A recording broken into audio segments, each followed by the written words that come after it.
Baik, bismillahirrahmanirrahim. Assalamualaikum warahmatullahi wabarakatuh. Alhamdulillahirabbil alamin wa bihi nasta'in wa ala umurid dunya waddin.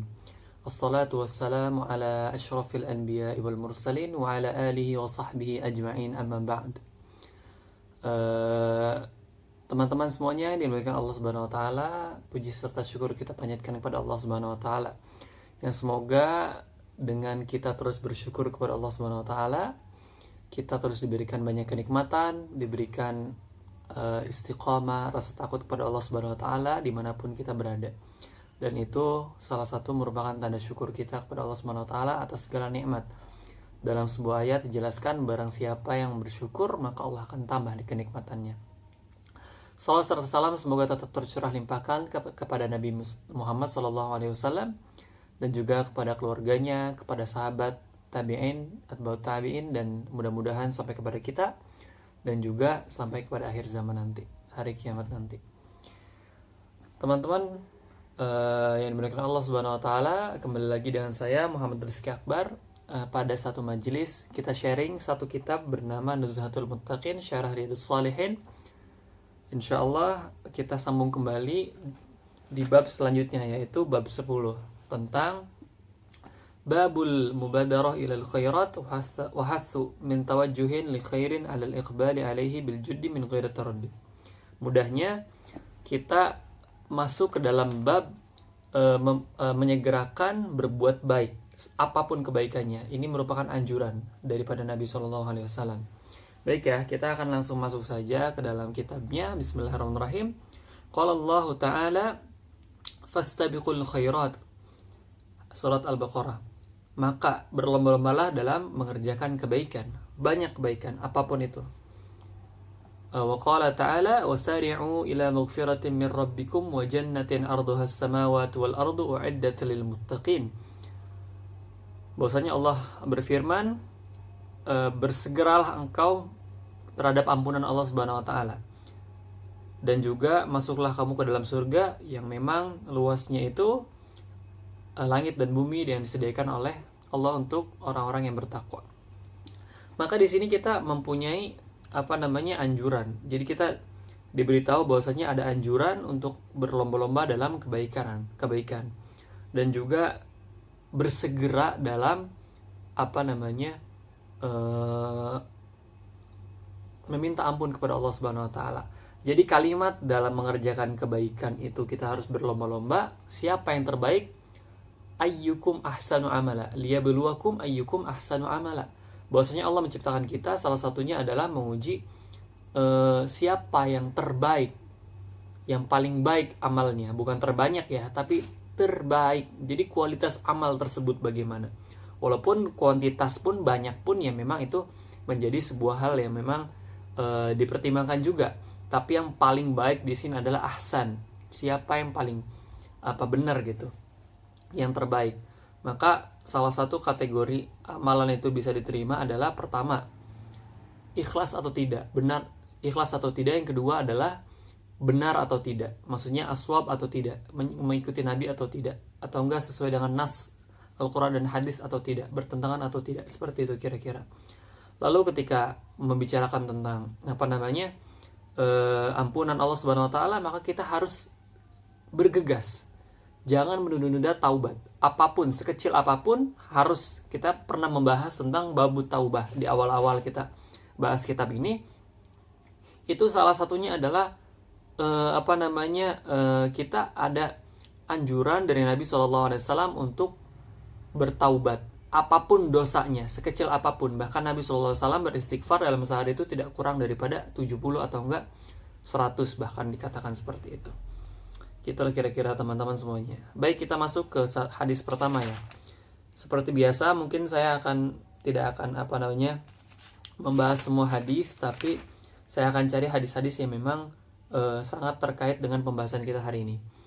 Oke, hadisul awal. An Abi Hurairah radhiyallahu anhu qala anna Rasulullah sallallahu alaihi wasallam qala An Abi Hurairah radhiyallahu anhu anna Rasulullah sallallahu alaihi wasallam qala, bahwasanya dari Abi Hurairah Rasulullah sallallahu alaihi wasallam bersabda, badiru bi a'mal, bersegerakanlah melakukan amal-amal. fitanan ka qatlil lailil muzlimi yusbihur rajulu mu'minan wa yumsi kafiran. Fitanan karena sebelum terjadi fitnah-fitnah. Nanti kita jelaskan apa maksud dari fitnah-fitnah tersebut. Seperti terputusnya malam yang gelap, lalu ketika seseorang itu menjadi seorang mukmin di malam hari, pagi hari, lalu ketika sore dan malam menjadi seorang kafir lagi. Atau sebaliknya, sorenya beriman, maka paginya langsung kafir lagi, seperti itu. Yabi'u dinahu bi'aradin minad dunya. Beliau menjual agamanya untuk sedikit dari kenikmatan-kenikmatan yang ia dapatkan di dunia.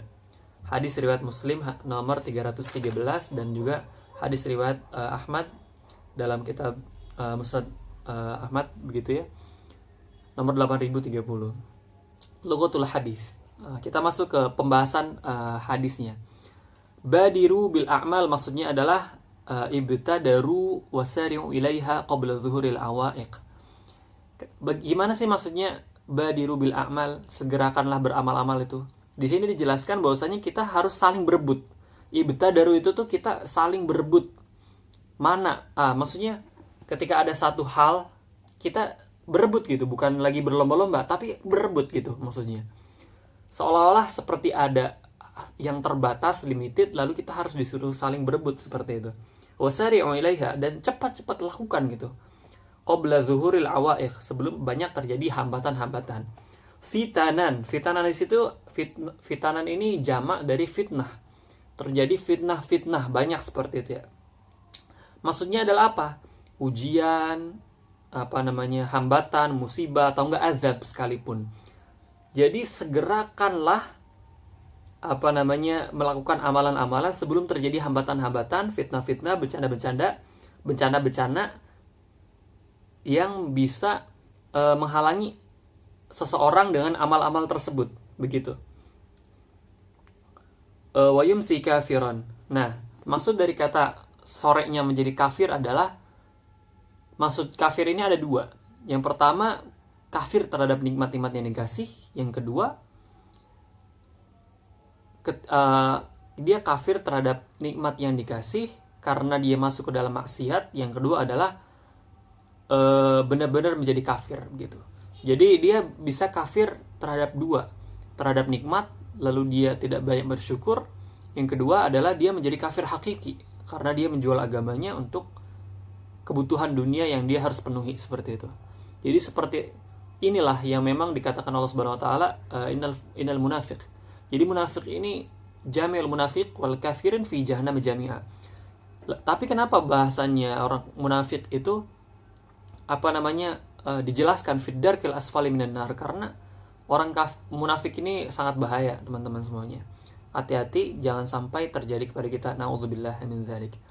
Nah, dimaksud dengan yabi'u dinahu, maksudnya adalah dia meninggalkan agamanya, melewati batas-batas untuk memenuhi kebutuhannya. Contoh misalkan dia menghalalkan harta saudaranya, lalu menghalalkan riba atau enggak kecurangan, dan juga melakukan hal-hal yang haram di luar batas syariah, begitu ya. Gitulah kira-kira teman-teman. Bahwasanya hati-hati. Apa yang bisa kita ambil daripada hadis ini adalah kita harus tamasuk, wujub tamasuk biddin. Kita harus pegang teguh agama. Makanya dijelaskan diilustrasikan bahwasanya seorang itu memegang agama itu seperti memegang bara api. Kalau kita nggak benar memegang agamanya, maka akan membakar kita sendiri. Al-mubadarah ila al-amal as-salih qabla an tahulul mawani' wal awaniq dunahu. Jadi dawanahu. Kita harus menyegerakan amal-amal saleh apapun sebelum terjadi atau ada yang datang. Apa maksudnya fitanan? Fitanan itu apa maksudnya? Awaiq, mawani', semua yang menyebutkan sebagai hambatan-hambatan. Misalkan contoh, kita sekarang lagi punya uang banyak, misalkan itu, kita enggan untuk sedekah sebelum terjadi banyak hambatan. Misalkan hambatan, saya harus beli ini, beli itu. Nah, sebelum itu terjadi, maka lakukanlah. Misalkan kita mau sholat di masjid, malas tuh, pas sudah sakit baru pengen ke masjid, itu kan hambatan-hambatan yang terjadi. Nah, sebelum itu terjadi, maka lakukanlah. Bahkan di sini dijelaskan al-isyara ila tatabu'il fitan mudallah akhir zaman. Hati-hati terhadap banyak hal-hal yang terjadi fitnah akhir zaman, karena sekarang udah mulai akhir zaman, seperti itulah kira-kira. Juga kita diingatkan bahwasanya setelah satu hambatan itu terjadi, maka akan terjadi fitnah-fitnah selanjutnya, seperti itu kira-kira. Semoga Allah permudah kita dalam melakukan banyak amal saleh. Amin amin ya rabbal alamin. Itu hadis pertama yang bisa bisa saya sampaikan begitu. Baik, hadis kedua yang saya pilih ini merupakan hadis ketiga daripada pembahasan bab ini. Bismillahirrahmanirrahim. An Jabir radhiyallahu anhu qala rajulun lin Nabi sallallahu alaihi wasallam yaum Uhud.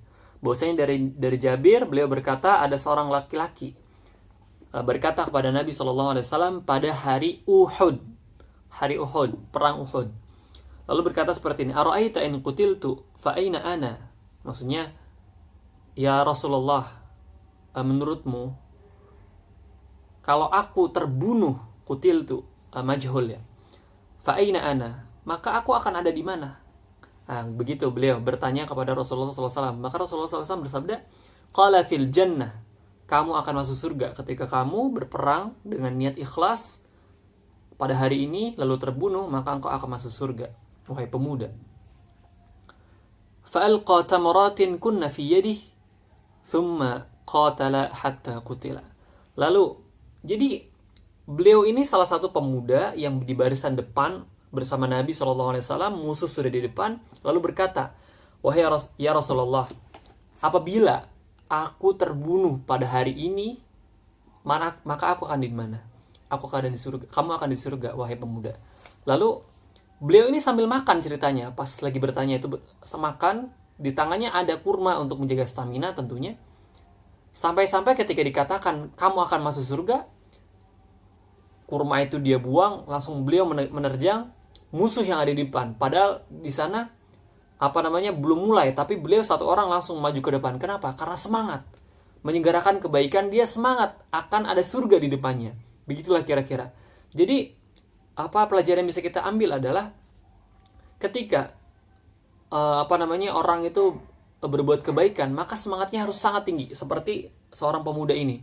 Bahkan ini bukan hanya beramal baik ya, tapi di depan ada musuh yang jelas nyata di depan kita. Tapi yang biasa kita lakukan adalah musuh yang di dalam diri kita, seperti itu kan ya. Lalu summa qatala hatta qutila. Maka pemuda ini berperang lalu terbunuh. Lalu insya Allah syahid, dan janji Rasulullah itu pasti benar. Seperti itulah kira-kira. Masya Allah.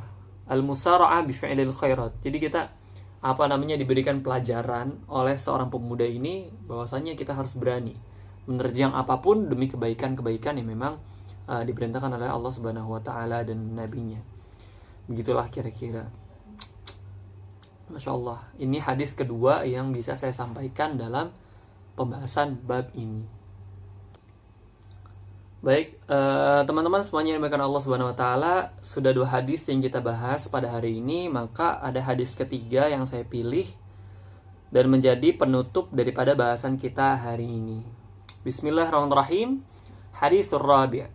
An Abi Hurairah radhiyallahu anhu qala, bahwasanya dari Abi Hurairah beliau berkata, ja'a rajulun ila Nabi sallallahu alaihi wasallam, bahwasanya datanglah seorang laki-laki kepada Nabi sallallahu alaihi wasallam lalu berkata, ya Rasulullah, ayyus sadaqati a'zamu ajran.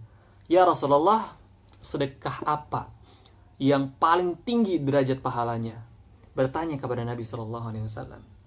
Qala, maka Rasulullah sallallahu alaihi wasallam bersabda, anta saddaqa wa anta sahihun syahihun takhshal faqr. Engkau bersedekah dan engkau yakin kepada diri kamu bahwasanya engkau itu takut terhadap fakir. Kamu nih tahu nih bahwasanya ketika kamu bersedekah itu akan mengurangi harta dan fakir, begitu ya. Karena dia dalam kondisi susah. Begitu maksudnya. Tapi dia tetap bersedekah. Wa ta'mulul ghina. Dia mengharapkan sebuah kekayaan menghampiri dia dalam keadaan fakir, tapi dia tetap bersedekah. Itulah.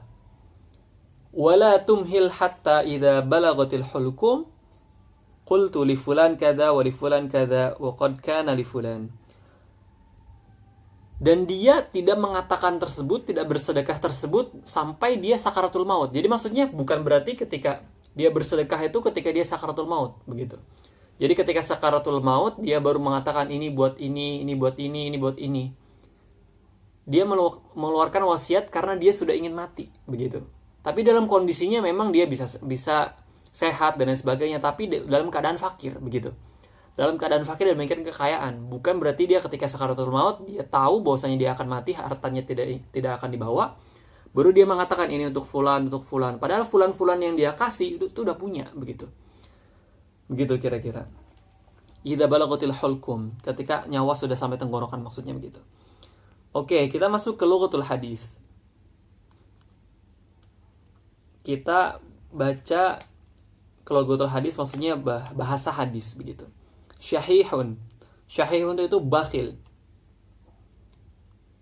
ma'al hirs. Jadi ada kategori bakhil, paling bakhil itu apa namanya? Asyuh itu al-bukhlu, dikatakan al-bukhlu ma'al hirs. Jadi udah mah dia bakhil, tapi bakhilnya itu ada usahanya gitu. Kan ada orang kayak misalkan diminta sesuatu, enggak gitu ya. Nah kalau ini tuh udah bakhil tapi dia ngakalin biar tetap apa namanya nggak keluar. Kayak misalkan bahkan untuk dirinya sendiri dia bakhil, itu syuh namanya. Gitu teman-teman. Jadi pelajaran yang bisa kita ambil daripada hadis ini bahwasanya ada sedekah yang paling a'zam itu kapan? Ketika seseorang itu yakin bahwa dirinya itu miskin, fakir, sehat, dia juga menginginkan kekayaan tapi dia tetap fakir, tapi dia tetap mengeluarkan sedekahnya. Maka di sini ada apa yang bisa kita ambil daripada hadis ini adalah pelajarannya anna shadaqatus sihah ahsan, begitu ya, afdal min shadaqatil marid. Bahwasanya ketika seseorang yang sehat bersedekah itu lebih afdol daripada seseorang yang sakit, karena biasanya orang yang sakit itu bersedekah demi kesembuhannya, karena sedekah itu penolak bala salah satunya. Terus kenapa begitu? Lianna asyuh ghalibun 'alal insani fi hadis sihah. Terkadang syuh, bakhil, sebakhil-bakhilnya manusia itu terjadi ketika kondisi seseorang itu sedang sehat. Orang sakit biasanya nggak ada yang pelit-pelit sama sekali. Biasanya ya udah kasih. Hatinya sedang melembut dia. Tapi terkadang ketika manusia itu sehat, dia menjadi keras, menjadi sulit untuk dilembutkan hatinya. Bahkan untuk mengeluarkan harta sedikit. Bahkan mengeluarkan kurang dari 1% uangnya, seperti itu. Oke. فَإِذَا سَمِحَ بِهَا وَتَصَدَّقَ دَلَّ ذَلِكَ عَلَى صِدْقِ نِيَّتِهِ وَعَظِيمَ مَحَبَّتِهِ لِلَّهِ تَعَالَى. Ketika dia sedang sehat, apalagi dalam kondisinya susah, begitu ya, dia yakin bahwasanya dia akan fakir dan dia menginginkan kekayaan tapi belum bisa kaya, lalu dia sedekah, maka itu bisa dilihat bahwasanya sedekahnya sidqin niyyah, hatinya itu, niatnya itu benar-benar jujur, begitu. Kemurnian dari niatnya untuk bersedekah dan cinta kepada Allahnya itu jelas, begitu, daripada dia bersedekah ketika sakit atau enggak ketika hatta idza balaghatil hulqum, maksudnya nyawanya itu, rohnya sudah sakaratul maut, udah sakit banget, tinggal diranjang saja baru dia bersedekah, seperti itu ya. Itu lebih afdol, begitu ya, karena dia yakin bahwasanya dia masih sehat tapi dia masih ingat Allah Subhanahu wa taala. Dan juga hadis ini tetap mengingatkan kita bahwasanya kita harus bersegera dalam kebaikan, begitu. Kita harus menunggu apa? Menunggu sakit untuk bersedekah, untuk beribadah, atau menunggu tua, begitu, atau menunggu kita sampai lupa ingatan atau ngomongnya udah susah, kan enggak. Masa muda Allah masih kasih juga banyak nikmat, kesehatan, kemampuan, begitu ya. Maka gunakanlah itu untuk melakukan kebaikan, al-musara'ah ilal khairat. Bahwasanya itu merupakan afdol sedekah. afdol sedekah ketika kita sehat, maka gunakan sholat, sujudnya yang lama, rukunya yang lama, tumaknina. Maka itu salah satu sedekah jawarih, sedekah kita kepada tubuh kita, tanda syukur kita kepada Allah Subhanahu Wa Taala. Sedekah itu nggak usah muluk-muluk, nggak harus harta. Kalau nggak punya harta, dengan tubuh kita, sholat, zikir, itu termasuk sedekah untuk Allah Subhanahu Wa Taala. Allah nggak butuh sedekah kita, kita yang butuh. Karena salah satu alasan agar kita mendapat ridho, salah satunya adalah ya kita caper sama Allah gitu. Dengan apa? Dengan ibadah-ibadah yang bisa kita lakukan. Nggak bisa sedekah dengan uang, sedekah dengan senyuman. Senyum, biarin orang bilang kita gila. Ya mungkin dia nggak paham bahwasanya sedekah tabasum fi wajhi akhi, kayak gitu sedekah. Yang penting jangan ketemu sama orang lain yang kayak gitu, begitu nanti orang takut malah. Nah, teman-teman yang diberikan Allah Subhanahu Wa Taala, 3 hadis yang bisa saya sampaikan pada hari ini semuanya berkaitan dengan al-musara'ah ilal khairat, badirul a'mal. Yang pertama, kesimpulan akhir yang bisa saya simpulkan adalah, pertama, harus menyegerakan amal, apapun amal kebaikannya, sebelum terjadi banyak halangan-halangan, alasan-alasan, walaupun itu uzurnya syar'i, begitu ya. Jangan sampai terjadi itu. Karena ketika kita sudah kesulitan beramal, uzur syar'i gitu misalkan. Contoh, ada orang yang sekarang diberikan keleluasan waktu. Lalu dia, maksudnya bekerja di satu tempat, ada keleluasan waktu untuk sholat berjamaah. Tapi dia tidak lakukan, dengan alasan bekerja. Suatu saat Allah pindahkan dia kerjanya ke tempat yang sulit untuk sholat. Nah, itu akan menjadi halangan-halangan yang itu akan menyesalkan kita, seperti itu. Walaupun itu syar'i, karena misalkan kerja susah untuk di ini. Nah, jangan sampai hal-hal itu terjadi dengan penyesalan yang ada. Maka lakukanlah amal itu tanpa perlu menunda-nunda, seperti itu. Itu yang pertama. Banyak hati-hati kalau sudah ada halangan satu turun, semuanya itu akan keliling, akan berurutan tuh fitnah-fitnah yang lain, seperti itu. Yang kedua, bahwasanya jangan mengkategorikan amal itu harus ini itu. Sedekah nggak perlu uang. Ketika kita beramal baik, misalkan nggak usah, misalkan sholat ya maksimalkan setiap apapun amal-amal tersebut. Jadi bukan berarti kita hanya memperbanyak amal tapi kualitasnya 0. Tapi kita harus memperbaiki juga kualitas amal-amal kita. Begitulah kira-kira teman-teman. Dari pembahasan 3 hadis ini bisa kita simpulkan salah satu yang paling penting adalah kita harus terus beramal, menyegerakan beramal. Jangan sampai terjadi dalam satu masa kita sulit untuk beramal, kita sulit untuk melakukan hal-hal yang baik, seperti itu teman-teman.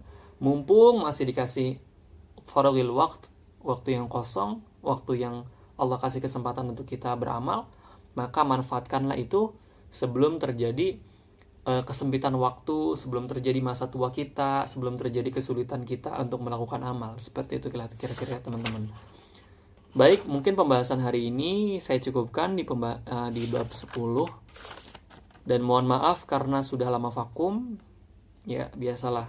Mudah-mudahan saya diberikan keistiqomahan. Doakan untuk saya agar studi di sini juga lancar, dan juga bisa terus melanjutkan kajian ini sampai tamat.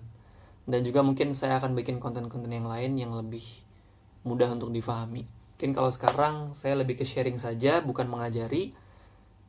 Apabila banyak salahnya mohon dimaaf.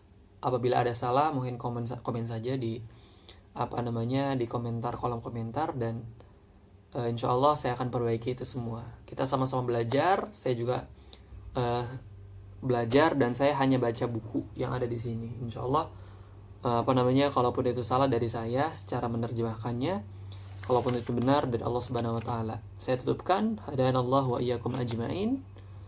Assalamualaikum warahmatullahi wabarakatuh.